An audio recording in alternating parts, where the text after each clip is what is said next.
बिस्मिल्लाहिर्रहमानिर्रहीम, अस्सलाम वालेकुम। Programme news talk Yashwin Jamal के साथ मैं हूं आपकी मेजबान माहा इकबाल। आर्टिकल 63A की तशरीह के खिलाफ नजरसानी दरखास्तों पर सुप्रीम कोर्ट के नए बेंच ने समाअत की। जस्टिस मुनीब अख्तर की बेंच में शामिल होने से माजरत पर नया 5 रुकनी लार्जर बेंच तश्कील किया गया, जिसने आज अपीलों पर समाअत की है। बेंच में जस्टिस मुनीब अख्तर की जगह जस्टिस नईम अफगान को बेंच का हिस्सा बनाया गया।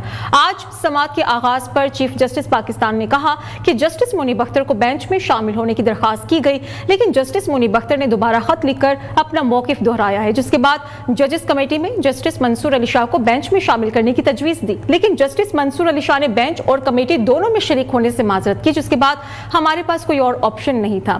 चीफ जस्टिस की तरफ से यह भी कहा गया है कि दीगर बेंचेस को डिस्टर्ब ना करते हुए जस्टिस नईम अख्तर अफगान को लार्जर बेंच का हिस्सा बनाया है। अब सुप्रीम कोर्ट में कुछ भी दरवाजों के पीछे नहीं होता, लार्जर बेंच मुकम्मल है और केस की समाअत शुरू की जाए।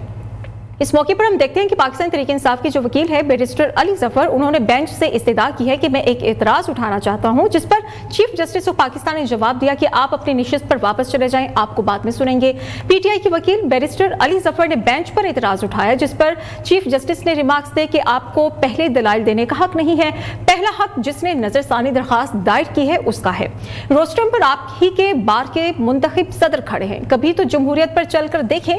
जिसके बाद सदर सुप्रीम कोर्ट शहजाद शौकत ने दलाइल का आगाज किया। शहजाद शौकत की तरफ से केस का पस मंजर अदालत के सामने बयान किया गया और कहा कि इस केस में सदारती रेफरेंस भी था और 184(3) की दरखास्तें भी थी।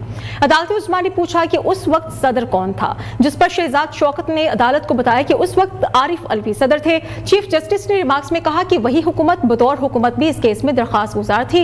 इस समाअत के दौरान एडिशनल अटॉर्नी जनरल ने अदालत को बताया कि मुनहरिफ अरकान का वोट कास्ट नहीं होगा, डीसीट करने का हुक्म फैसले में नहीं है। और चीफ जस्टिस ने कहा कि आइन में तहरीक अदम एतमाद, वज़ीर आज़म और वज़ीर आला का इंतखाब और मनी हिल की वजाहत मौजूद है। इसके अलावा जब आइन वाज़े है तो इसमें अपनी तरफ से कैसे कुछ शामिल किया जा सकता है। चीफ जस्टिस ने अपने मार्क्स में मजीद कहा कि ज़मीर के मामलात के फैसले करना मुश्किल जबकि हक़ाइक़ पर फैसले करना आसान होता है। क्या आर्टिकल 63A से मुतल्लिक फैसला आइन के आर्टिकल 95 और 136 के बरखिलाफ नहीं? क्या ये पार्लिमानी निज़ाम को सदारती निज़ाम में बदलने जैसा नहीं है? सदर supreme court bar Shahzad Shaukat ने कहा कि जी बिल्कुल, ये जो फैसला है आर्टिकल 95 और इसके बरखिलाफ है। चीफ जस्टिस ने कहा कि ज़मीर का फैसला कौन करेगा, लोगों की ज़मीर में कौन झांकेगा? क्या जो रोज पार्टी तब्दील करते हैं वो ज़मीर की आवाज़ पर फैसला करते हैं या फिर बेईमान है? इसका फैसला कौन करेगा? हम बतौर जज कैसे फैसला करें कि एक बंदा ज़मीर की आवाज़ पर वोट दे रहा है या नहीं?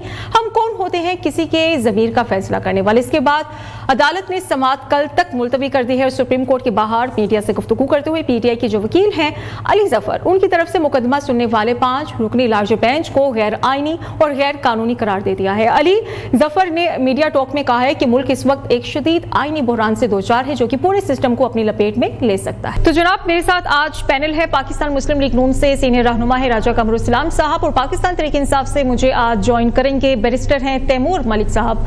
सबसे पहले मेरा सवाल कमर साहब आपसे होगा। पाकिस्तान तहरीक इंसाफ के जो वकील हैं अली जफर की तरफ से ये बात की जा रही है कि इस वक्त जो मुल्क है उसमें आईनी बहरान है और ये बहरान पूरे सिस्टम को लपेट में ले सकता है। आपको नहीं लगता, बल्कि हम सब यही चीज देख रहे हैं कि इस वक्त मुल्क में आईनी बहरान है, सियासी बहरान है, तो आप हुकूमत में होने की हैसियत से हुकूमत का ये फर्ज है कि मुल्क को मजीद बहरान से बचाया जा सके। क्या कर रहे हैं आप लोग? हुकूमत अपनी जिम्मेदारी कैसे पूरी करेगी मुल्क को बेहतर हालात में लाने के लिए?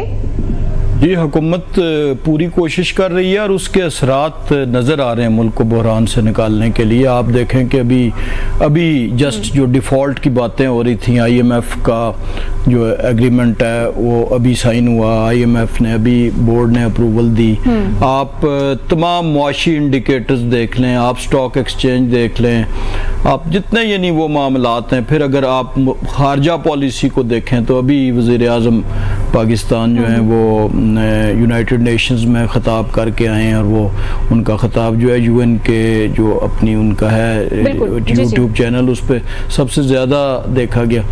तो हर लिहाज से इंडिकेटर्स, हाँ, अगर आप ये जो जजेस की बामी चिट्ठीबाजी है, इसको अगर आईनी, इसको कोई अगर आईनी बहरान कहता है तो मैं उसके बारे में कुछ नहीं कह सकता कि ये खतूत जो आपस में ये जो हम बचपन में कहीं चिट्ठियाँ सुना करते थे कि कबूतर पहुँचाया करते थे, तो वो जो चिट्ठीबाजी चल रही है वो यकीनन कोई काबिल फ़ख्र नहीं है, लेकिन बहरहाल उसको आइनी बहरान तो किसी तौर पे गर्दाना नहीं जा सकता। हाँ, आइनी बहरान उस वक्त ज़रूर आने का ख़तरा दरपेश हुआ था कि जब एक हुकूमत सूबे की लपेट दी गई थी आइन को रीराइट करके, आप यही आर्टिकल 63A का जब फैसला आज से 2 साल कबल तकरीबन आया था, तो उस वक्त अगर उस मुल्क में आइनी बहरान नहीं पैदा हुआ तो अब तो हुकूमतें काम कर रही हैं और डिलीवर कर रही हैं। अभी इनकम टैक्स रिटर्न्स का भी डेट बढ़ाई गई है, लेकिन जो कल रात को क्लोजिंग डेट थी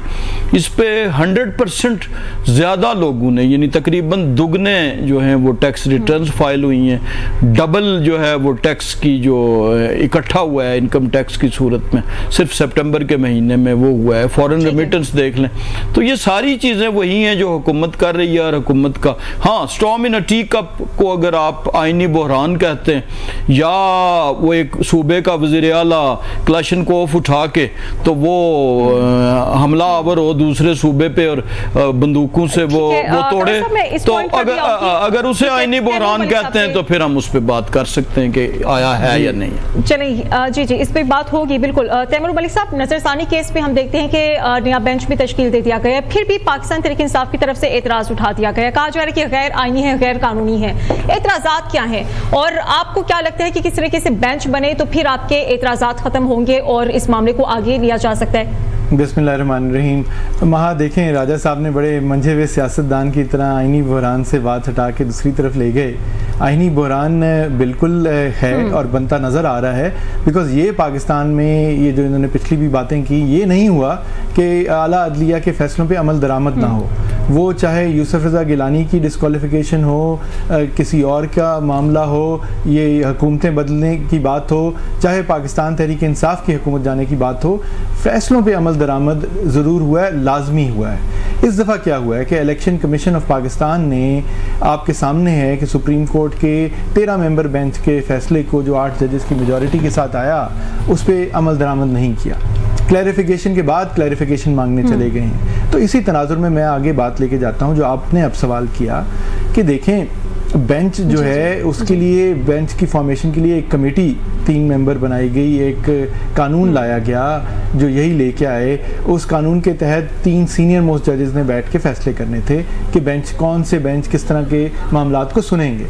उसमें रातों रात ऑर्डिनेंस के थ्रू तब्दीली लाई जाती है। उसी दिन चीफ जस्टिस दोबारा उस 3 रुकनी कमेटी की तश्कील 9 कर देते हैं। एक 5वें नंबर के जज को मुनीब अख्तर साहब के बजाय मेंबर बना देते हैं। फिर एक मेंबर अटेंड नहीं करते मीटिंग, जो next chief justice of Pakistan हैं, उसके बावजूद बेंच की तश्कील दे देते हैं। और ये 63A का मामला कोई सिंपल मामला तो नहीं है, ये फ्लोर क्रॉसिंग रोकने के लिए एक चीज़ है, एक बंद है जिसने ये दरवाजे रोके हुए हैं। वोटों की खरीदो फरोख्त जो पार्लियामान में हमारे होते आई है, जो रिकॉर्ड का हिस्सा रही है, जिसके ऊपर बातें हुई हैं, किताबें लिखी गई हैं, वीडियोस बनी हैं, तो ये हमारी एक सियासी हकीकत रही है।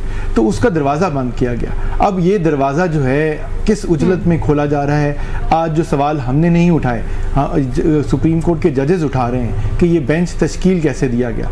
हमें इससे कोई लेना देना नहीं है कि कौन बेंच पे बैठे, लेकिन फुल कोर्ट अगर आपस में तनाज़ा आ रहा है, अगले 2 चीफ जस्टिस ये बात उठा रहे हैं कि ये कमेटी ठीक नहीं तश्कील दी गई, बेंच फॉर्मेशन ठीक नहीं है, तो आप फुल कोर्ट मीटिंग बुला लें। फुल कोर्ट के जो ज़्यादा तादाद में मेंबरान फैसला करते हैं उसको सबको मानना पड़ेगा, उसको देखना पड़ेगा। उससे क्यों कतरा रहे हैं, उससे क्यों झिझकिजा रहे हैं, और जल्दी क्या है? जल्दी तो यही लगता है कि कमर साहब जी ठीक है, ये जो नज़रसानी का मामला है, हम देख रहे हैं कि दोबारा से इस पर ये समाअत होना शुरू हो गई, लेकिन जो आपके ओपोनेंट्स हैं, जो आपके मुखालिफिन हैं, उनकी तरफ से ये आवाज़ें उठ रही हैं कि क्यों हुकूमत को इतनी जल्दी है, या फिर अदलिया पर ये सवाल उठना शुरू हो गए कि चीफ जस्टिस काजी फाइज ईसा, वो अभी उनकी मुद्दत मुलाजमत भी ख़त्म होने वाली है, लेकिन इस पॉइंट पर आकर ये टाइमिंग्स बहुत मैटर कर रही हैं। क्या इतनी उजलत में, क्योंकि पहले वाला भी मामला आप देखें, आपकी तरफ से ये क्रिटिसिज्म बनती है कि आप पर क्रिटिसिज्म बनती करती है कि टाइमिंग्स बहुत मैटर करती हैं। आपकी तरफ से उजलत का मुजाहरा किया जा रहा है। ये बिल्कुल उजलत का मुजाहरा किया जा रहा है। ये 2022 में फैसला हुआ था। हम जो रोना रो रहे हैं कि आज अदालतें जो हैं वो किस कदर अहम मामलात जो हैं, ये नज़र सानी का एक सिंपल केस है। और अगर ये आइन के मौजूदा कानून की रोशनी में नज़र सानी का केस दायर करना या उसे सुनना या उसके लिए बेंच बनाना, ये अगर गैर कानूनी है, ये आइनी बहरान है, तो यकीनन आइनी बहरान है। मुझे हैरत हुई कि 2 साल बाद नज़र सानी का एक केस लगाया जा रहा है और उस पर कहा जा रहा है कि उजलत में है। ये उजलत है? यानी ये कब फैसला हुआ था? यह 63A वाला, इसको 2 साल हो गए। तो ये जो एक चीज़ होती है हकायक से आंखें बंद करना या हकायक को झुठलाना और फिर इस किस्म के इल्ज़ामात लगाना कि वो यानी इतना सच नज़र आए। यानी आप इसी बात को, उजलत के लफ्ज़ को ही आप ज़रा देख लें कि क्या ये उजलत है कि 2 साल बाद नज़रसानी। और इसके बाद अभी जो ये दूसरा फैसला आया था जिसके मुतल्लिक़ ये बात हुई कि एक उन्होंने मांगी ही नहीं थी, प्रेयर ही नहीं थी। ये पाकिस्तान की अदालती तारीख में पहली दफ़ा हुआ कि वो कह रहे हैं कि जी आप ने ये रिजर्व सीट्स जो हैं ये देनी है सुन्नी इत्तेहाद काउंसिल को, और अदालत ने कहा नहीं हमने आपको देनी है। तो अब उसकी भी जो नज़रसानी की अपील थी वो जजेस ने लगाने से, या वो छुट्टी पे हैं जी तो वापस आएंगे तो वो होगा ये होगा।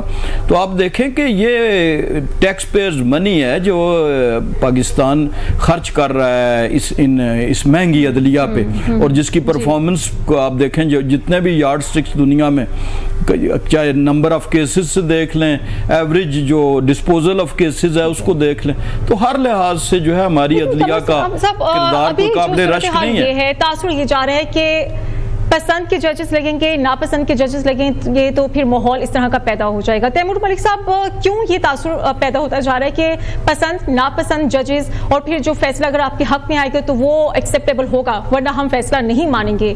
अदलिया का एहतराम और अदलिया का जो चेहरा सामने आ रहा है वो फिर हमारी ही आवाम के लिए ठीक नहीं है, हमारे मुल्क के लिए ठीक नहीं है। देखें, फैसलों पे क्रिटिसाइज करना तो हर शहरी का हक है, सिर्फ वकला का हक नहीं है या साथी जजों का नहीं है, सब कर सकते हैं। लेकिन उन पे अमल दरामद ना कराना, ये बहुत अजीब बात है। जी। और जजेस की पसंद नापसंद, जजेस की देखें पसंद नापसंद की बात नहीं है। हम तो कह रहे हैं कि आप फुल कोर्ट बिठा लें। फुल कोर्ट में जाहिर है सुप्रीम कोर्ट ऑफ पाकिस्तान है, इनकी हुकूमतों में ही ज़्यादातर जज बने हुए हैं, वो उनमें से जो मेजॉरिटी फैसला करेगी उसको आगे लेके चलेंगे। एतराज़ इस बात पे आ रहा है कि जो बेंच जहाँ 2 साल अगर वाकई इनकी बात मान ली जाए, 2 साल ये केस नहीं लगा तो अभी क्या उजलत है। देखें, पाकिस्तान की आवाम के आगे तासुर तो यही जा रहा है कि यहाँ से फ्लोर क्रॉसिंग या उसको हम हॉर्स ट्रेडिंग कह दें वो अलाउ हो जाएगी। उसके बाद आप देखेंगे, ये आप रिकॉर्ड पे चाहे अपने रख लें कि ये अगले हफ्ते के अंदर फिर आइनी तरमीम लाएंगे तो ये जो अपोजिशन बेंचेस पे इस वक्त मेंबरान मौजूद हैं उनके ऊपर दबाव डाला जाएगा। उनमें से कई जो हैं वो अब क्योंकि डिफेक्ट कर सकेंगे, वो अपनी सीटों की शायद कुर्बानी दे देंगे, लेकिन वोट डाल देंगे इनकी अमेंडमेंट्स के फेवर के अंदर। उसके बाद ये फिर और मामलात को आगे लेके चलेंगे, शायद कॉन्स्टिट्यूशनल कोर्ट बना देंगे, इन्हीं मौजूदा चीफ जस्टिस को उधर लगा देंगे। देखें, ये तासुर मेरा तासुर नहीं है, पाकिस्तान तहरीक इंसाफ का तासुर नहीं है, आम आवाम का इस वक्त यही तासुर है। सारे मीडिया पे ये बात हो रही है। अगर ये नहीं होगा और हम इस महीने से वैसे ही गुजर जाएंगे और ये नज़रसानी ये हकीकी तौर पे, यकीनी तौर पे बिल्कुल अच्छी नेक नियति से की जा रही है तो पता चल जाएगा। लेकिन इस वक्त जो तासुर है वो यही है कि ये सब किसी एक मकसद के लिए हो रहा है, एक फ़र्द वाहिद के लिए हो रहा है, और इस बात से शकूक भी बढ़ते हैं और खदशात बढ़ते हैं, जो हमें बहुत खदशात हैं। अब इन्होंने एक बात ये भी की कि पाकिस्तान तहरीक इंसाफ को वो सीटें तो कैसे मिल गई, तो इसलिए शायद अमल दरामद नहीं कर रहा इलेक्शन कमीशन ऑफ पाकिस्तान। वो 70 पेजेस का अगर जजमेंट पढ़ लें, जो 13 मेंबर बेंच की जजमेंट आई है, उसमें बाकायदा उन्होंने इस इशू को एड्रेस किया है, लेकिन कोई पढ़ता नहीं है। उसमें उन्होंने लिखा है कि ये सवाल जो है कि क्या PTI को ये सीटें जा सकती थी, हमारे सामने वो पार्टी है कि नहीं है। उन्होंने लिखा है कि there is a impleadment application from the party, और बहुत सारे और पार्टीज थी, लेकिन हम क्योंकि इस वक्त मुकम्मल इंसाफ कर रहे हैं इस मामले में आइन के तहत, तो हम ये ज़रूरी नहीं है कि हम उस एप्लीकेशन का पहले फैसला करें। हमने सब कुछ सुन लिया, हमारे सामने एप्लीकेशन मौजूद हैं, लोगों की प्रेयर्स मौजूद हैं, और हमने उसके ऊपर बेसिस के ऊपर ये फैसला किया। जी ठीक है कमर साहब, आपके लिए हम देख रहे हैं कि हुकूमत के लिए बड़े चैलेंजेस आ रहे हैं आने वाले दिनों में, आईनी तरमीम हो या फिर अब ये वाला जो मसला है। लेकिन अगर हम मखसूस नशिस्तों की बात करें, जो फैसला आया था हुकूमत भी मानने से इनकार कर रही है और फिर इलेक्शन कमीशन की तरफ से भी जो रवैया सामने आ रहा है वो भी मुतनाज़ बना हुआ है। आपको क्या लगता है कि हुकूमत क्यों इतनी फ्लेक्सिबिलिटी से हट गई है? अगर हुकूमत की तरफ से इस चीज़ का मुतालबा किया जा रहा है कि वो मखसूस नशिस्तें PTI की नहीं थी, तो फिर इस बात को भी क्लियर होना चाहिए ना कि ये सीटें नून लीग की कैसे हो सकती हैं? देखें, इसी सवाल को आप अगर रीफ्रेज कर लें कि पहली बात यह है कि इस सारे जो ये सागा है जिसमें जो वो फैसला हुआ, वो डायरेक्शंस हुकूमत के लिए हैं ही नहीं। हुकूमत क्या है, माने या ना मानने का उसके पास तो ऐसा कोई ना इख्तियार है ना रोल है। ये बुनियादी तौर पर इलेक्शन कमीशन का एक फैसला था जिसको कि पेशावर हाई कोर्ट ने आप होल्ड किया था। आपके लिए फिर मसला होगा ना 2/3 अक्सरियत? नहीं, मसला तो तब होगा ना जब आपको कानून साजी में मुश्किल होगी। नहीं, वो तो जब दरपेश होगा। तो पहले तो मैं इस सवाल का आपका जवाब दे दूं ना कि हुकूमत नहीं मान रही, तो हुकूमत का तो मानना ना मानने का किरदार नहीं है। हुकूमत ने थ्रू नोटिफिकेशन किसी सेक्रेटेरिएट से या चीफ सेक्रेटरी ने सूबे में या कैबिनेट सेक्रेटरी ने मरकज में नोटिफिकेशन नहीं करना कि ये सीटें मिलेंगी। ये मामला है आईनी अदारों का। एक अदारा इलेक्शन कमीशन ने एक फैसला दिया, उनकी एक अपनी उसकी तशरीह थी और वो पेशावर हाई कोर्ट ने अप होल्ड किया। इसके बाद वो सुप्रीम कोर्ट में गया, सुप्रीम कोर्ट में एक स्प्लिट डिसीजन आया जिसके नजरसानी की अपील अभी तक पेंडिंग है।